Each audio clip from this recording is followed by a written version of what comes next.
Hey Colts, it's Mrs. Hladun. Today is Sunday. I think it's the 26th of April or the 24th, something like that. Anyways, it's good to see you. I hope that you're doing well. Sorry. I hope that you're doing well. Today, I'm here to read a little bit from The Secret Garden, which we've been plugging through chapter by chapter. And today we are on chapter 9. Now, the last chapter that we read, Mary had found the key and found the door to the secret garden, and she made her way into the secret garden. And the last line of the last chapter was she was standing inside the secret garden. So this chapter 9, is called The Strangest House. And this is the illustration that opens up the chapter. So I'm not sure what is going to happen. I'm surprised that I'm surprised the chapter is called The Strangest House, because I would think that we'd be all about the garden, but maybe this will take a different turn. I don't know. So here we go. The Strangest House. It was the sweetest, most mysterious looking place anyone could imagine.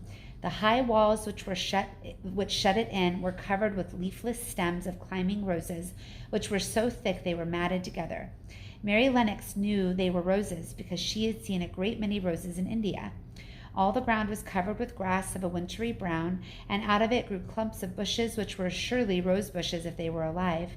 There were numbers of standard roses which had so spread their branches they were like little trees. There were other trees in the garden, and one of the things that made the place look strangest and loveliest was that the climbing roses had all run all over them and swung down long tendrils which made light swaying curtains. And here and there they'd caught at each other or a far-reaching branch and had crept from one tree to another and made lovely bridges of themselves. There were neither leaves nor roses on any of them now, and Mary did not know whether they were dead or alive, but their thin gray or brown branches and sprays looked sort of like hazy mantles spreading over everything, walls and trees and even brown grass, where they'd fallen from their fastenings and run along the ground. It was this hazy tangle from tree to tree which made it all look so mysterious.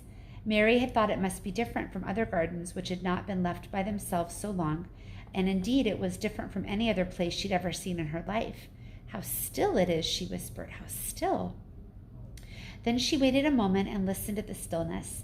The robin, who'd flown to his treetop, was still as all the rest. He did not even flutter his wings. He sat without stirring and looked at Mary. "No wonder it is still," she whispered again. "I am the first person who has spoken in here for 10 years. She moved away from the door, stepping as softly as if she were afraid of waking someone. She was glad there was grass under her feet and that her steps made no sounds. She walked under one of the fairy-like gray arches between the trees and looked up at the sprays and tendrils which formed them. "I wonder if they're all quite dead," she said. "Is it all a quite dead garden? I wish it wasn't."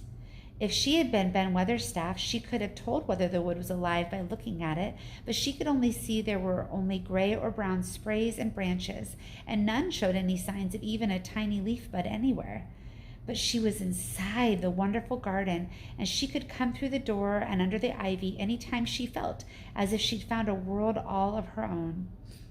The sun was shining inside the four walls, and the high arch of blue sky over this particular piece of Misselthwaite seemed even more brilliant and soft than it was over the moor. The robin flew down from his treetop and hopped about or flew after her from one bush to another. He chirped a good deal and had very busy air, as if he were showing her things. Everything was strange and silent, but she seemed 100 miles away from anyone, and somehow she did not feel lonely at all.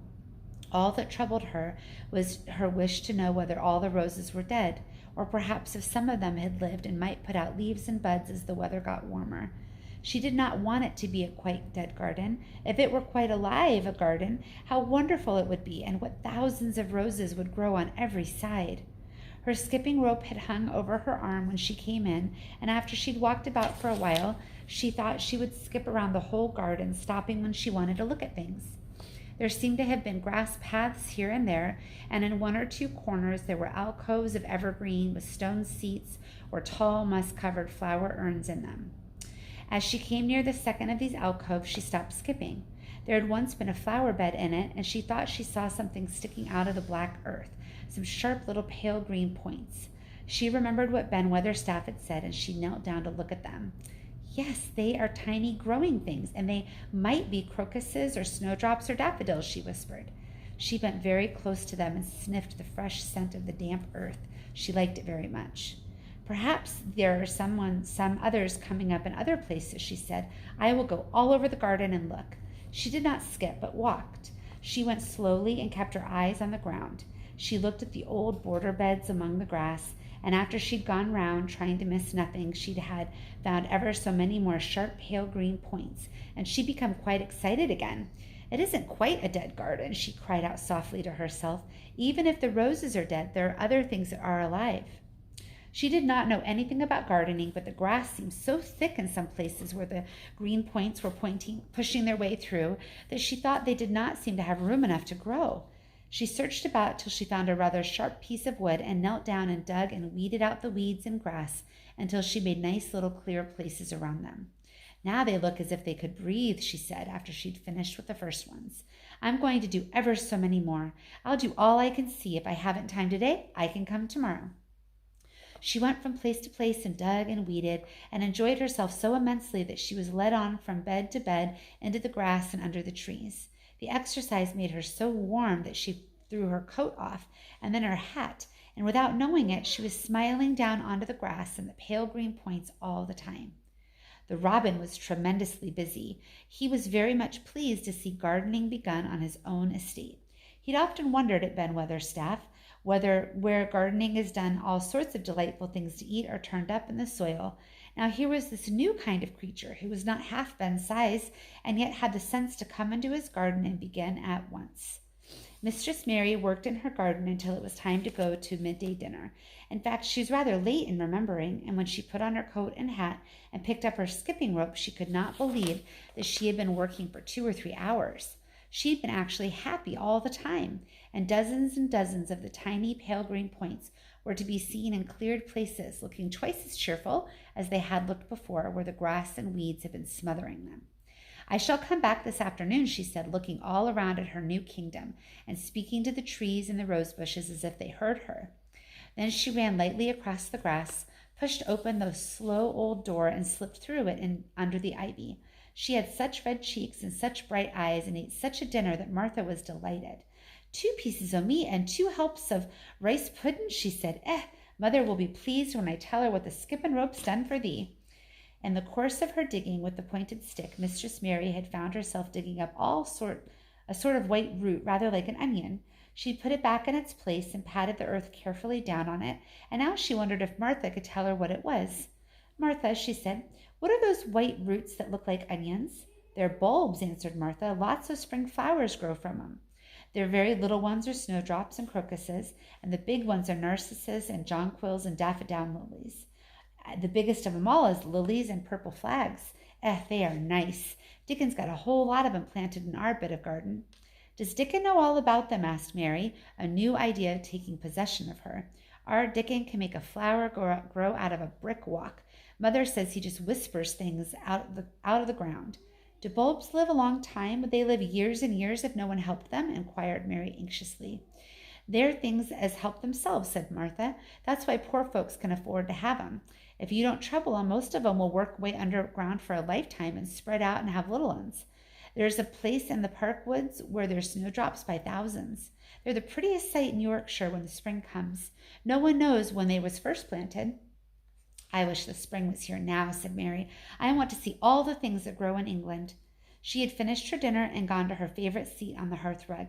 I wish I had a little spade, she said.